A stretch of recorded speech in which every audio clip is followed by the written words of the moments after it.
कभी आपने सोचा है, आप जो लड़ाई लड़ रहे हो वो सच में आपकी है या किसी और के अहंकार की?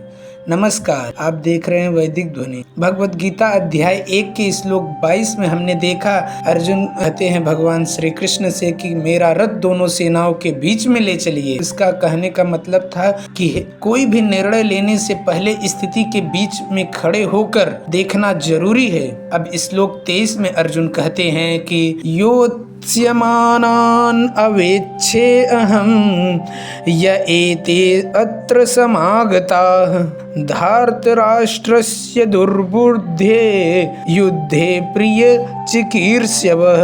इसका अर्थ है कि मुझे उन लोगों को देखने दीजिए जो यहाँ पर धृतराष्ट्र के दुर्बुद्धि पुत्र दुर्योधन को प्रसन्न करने की इच्छा से लड़ने के लिए आए हुए हैं। इसका तात्पर्य है, यह सर्वविदित था कि दुर्योधन अपने पिता धृतराष्ट्र की साठगांठ से पापपूर्ण योजनाएं बनाकर पांडवों के राज्य को हड़पना चाहता था।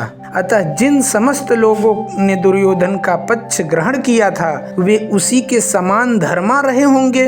अर्जुन युद्ध प्रारंभ होने के पूर्व यह तो जान ही लेना चाहता था कि कौन कौन से लोग आए हुए हैं, किंतु उनके समक्ष समझौता का प्रस्ताव रखने की उसकी कोई योजना नहीं थी। यह भी तथ्य था कि वह उनकी शक्ति का, जिसका उसे सामना करना था, अनुमान लगाने की दृष्टि से उन्हें देखना चाह रहा था।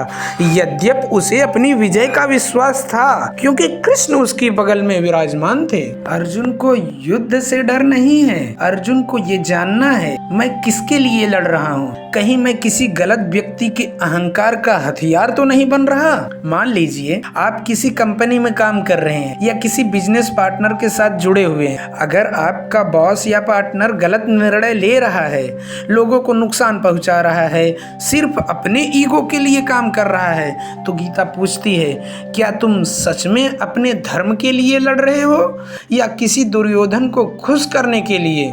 श्लोक 22 हमें सिखाता है कि फैसला लेने से पहले स्थिति को देखो। इसीलिए वो दोनों सेनाओं के मध्य में केशव से कहकर अपना रथ लेकर जाने को कहते हैं। और श्लोक 23 सिखाता है कि ये भी देखो कि तुम्हारी मेहनत किसी के लिए की जा रही है, क्योंकि गलत व्यक्ति के लिए लड़ी गई सही लड़ाई भी आखिर में पाप बन जाती है। आप खुद से एक सवाल पूछिए, मैं जो कर रहा हूँ वो मेरे धर्म के लिए है या किसी और के अहंकार के लिए? अगर यह विचार आपको छू गया हो तो वीडियो को लाइक करें। धन्यवाद। जय श्री कृष्णा। राधे राधे।